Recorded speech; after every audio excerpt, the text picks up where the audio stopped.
మన deputy speaker గారు 19లో నర్సాపూర్ ఎంపీగా పోటీ చేసి గెలిచారు. అయితే వీరి ఆలోచన, వీరి వ్యక్తిత్వం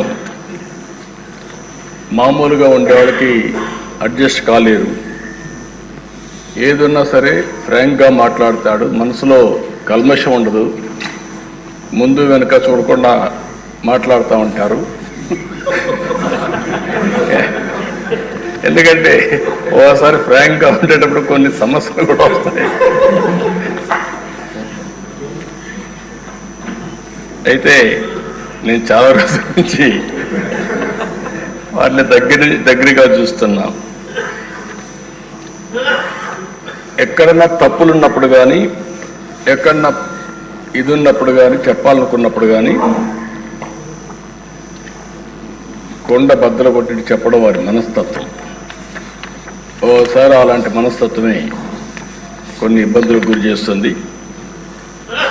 అలాంటి ఇబ్బందుల్లోనే వారు ఎంత టార్చర్ అనుభవించారో ఒక ఉదాహరణ మాత్రం.